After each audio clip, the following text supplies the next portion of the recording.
Hello friends, मैं रंजीत वर्मा आपके अपने YouTube channel study with Ranjit में आपका स्वागत करता हूं। फ्रेंड्स, मैंने यह वीडियो खास तौर पर आज बोर्ड वाले कक्षा 10 और 12 के बच्चों के लिए तैयार किया है। इस वीडियो में मैंने उपसर्ग पढ़ाया है, जो कि आपकी निरंतर चली आ रही परीक्षाओं में लगातार पूछे गए उपसर्गों को ही चयनित किया है मैंने इस वीडियो में। बच्चों, ये जो संपूर्ण उपसर्ग जो मैंने छांट कर इस वीडियो में बनाए हैं, ये आपके 2023 के मॉडल पेपर में भी चयनित किए हुए हैं और ये बहुत ही महत्वपूर्ण है। बच्चों, यह वीडियो देखने के बाद 100% श्योर है ये कि आपको इसी में से केवल इन्हीं उपसर्गों में से आपको आपकी परीक्षा में उपसर्ग मिलेंगे। इसके अतिरिक्त आपको कहीं और से पढ़ने की जरूरत नहीं है। तो बच्चों, हम देखते हैं उपसर्ग।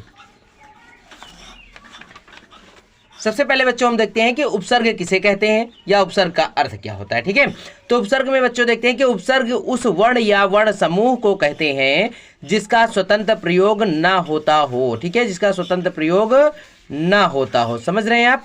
ठीक है, उपसर्ग का अर्थ क्या होता है कि उपसर्ग उस वर्ण या वर्ण समूह को कहते हैं जिसका स्वतंत्र प्रयोग ना होता हो और जिसे किसी शब्द से पहले अर्थ संबंधी विशेषता लाने के लिए जोड़ा जाता है।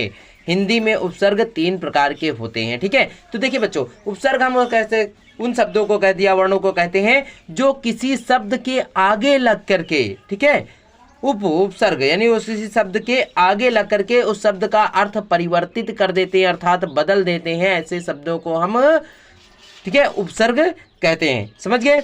और ये शब्द कह सकते हैं आपकी पहले अर्थ संबंधी विशेषता लाने के लिए जोड़ा जाता है, यानी शब्द से पहले उसका क्या अर्थ होगा तो उस शब्द की विशेषता लाने के लिए ही किसी शब्द में जोड़ा जाता है। तो ऐसे शब्दों को ही हम क्या कहते हैं? उपसर्ग कहते हैं। और हिंदी में उपसर्ग बच्चों कितने प्रकार के होते हैं? हिंदी में उपसर्ग मुख्य रूप से 3 प्रकार के होते हैं। नंबर 1 होता है हिंदी के उपसर्ग, दूसरा होता है संस्कृत के उपसर्ग, तीसरा होता है अरबी फारसी, आप कह सकते हैं विदेशी भाषाओं से आए हुए आगत उपसर्ग। ठीक है, या विदेशी भाषाओं से आए हुए उपसर्ग। लेकिन हम बच्चों यहाँ पर चूंकि हिंदी का वीडियो है इसलिए हम सबसे पहले, और संस्कृत भी इन्हीं उपसर्गों से मिलकर बनी है, संपूर्ण जो यानी कह सकते हैं ये तीनों प्रकार हैं, ये सभी इन्हीं उपसर्गों से लेकर तैयार होते हैं। तो सबसे पहले बच्चों देखते हैं हम हिंदी के उपसर्ग। तो यहाँ पर देखते हैं हिंदी के कुछ महत्वपूर्ण उपसर्ग।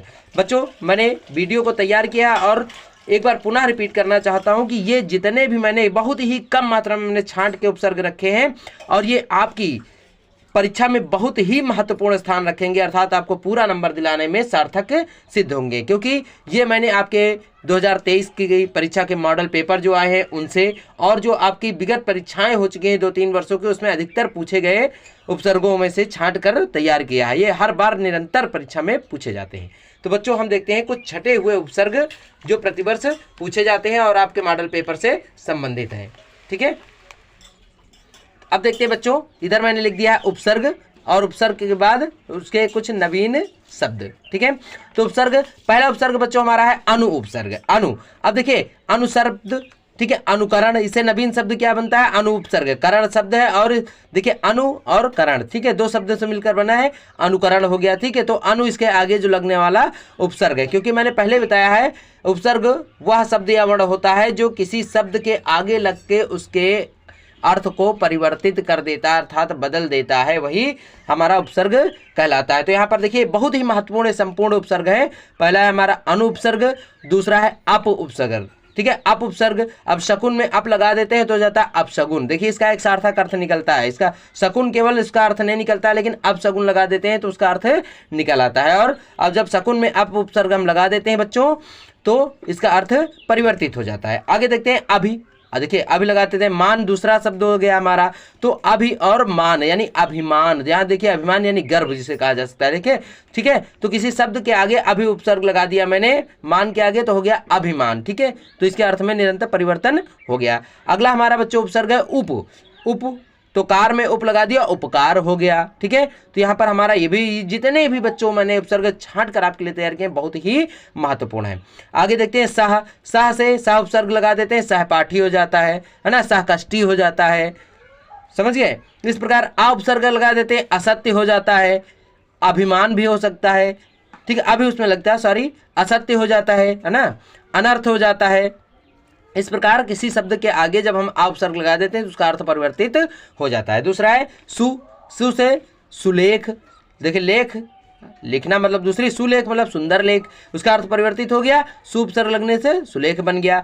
अन उपसर्ग, अन शब्द लगने से क्या होता है, अनाचार हो जाता है, ठीक है, आचार और अनाचार, अनाचार, ठीक है। तो देखिए दूसरा, यानी जो हमारा उपसर्ग होता है वो किसी शब्द के आगे लगकर, मैंने बार बार बताया, उसका अर्थ परिवर्तित कर देता है, अर्थात उसके अर्थ में बदलाव कर देता है, उसका अपोजिट यानी उल्टा कर देता है, ठीक है। अधि उपसर्ग इसी प्रकार है, अधि का अधिपति हो जाता है हमारा शब्द, अधिभार हो जाता है, समझ गए। फिर अधिभार यानी भार तो दूसरा होता है, अधिभार माने अधिक भार, ठीक है, अब उसके अर्थ में परिवर्तित हो गया। परि शब्द, परिवाद, परिवार, ठीक है, परित्याग, तो देखिए ऐसे शब्द इससे बन जाते हैं। अगला बच्चों हमारा जो उपसर्ग है निर, निर उपसर्ग निर्दोष, निर्विरोध, ठीक है, निर्मूल, तो ऐसे शब्द निर उपसर्ग लगने के बाद स्वतः निर्मित हो जाते हैं और उसके अर्थ में परिवर्तन ला देते हैं।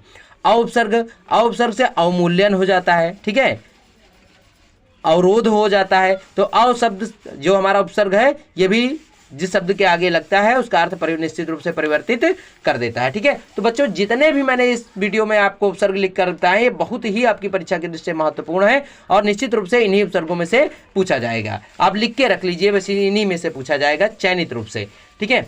आदि के बाद देखिए परि के बाद परिवाद होता है, निर के बाद निर्दोष, अव का अमूल्य अभी बता चुके हैं। फिर कु उपसर्ग, जैसे कुपुत्र हो जाता है, कुपात्र हो जाता है, ठीक है, कुसुम हो जाता है, ऐसे बहुत से शब्द समझ गए इससे निर्मित हो सकते हैं। तो अब देखिए यहाँ पर अति उपसर्ग, अत्यधिक, ठीक है, अति से देखिए अधिक और अधिक के आगे अति उपसर्ग लगा देता तो हो जाता है अत्यधिक, है ना। आचार और अत्याचार, अति आगे लगा दो अत्याचार हो जाता है, चेंज हो जाता है ना। तो इस प्रकार किसी भी शब्द के आगे, एक बार बार वही चीज मैं रिपीट कर रहा हूं, किसी भी शब्द के आगे उपसर्ग लग जाने से उसके अर्थ में परिवर्तन हो जाता है, अर्थात उसका अर्थ बदल जाता है, ऐसे शब्दों को ही हम उपसर्ग कहते हैं। यहाँ पर देखिए प्रा उपसर्ग, प्रा लगाने के बाद प्रसार, प्रसाद, प्रारंभ हो जाता है ना।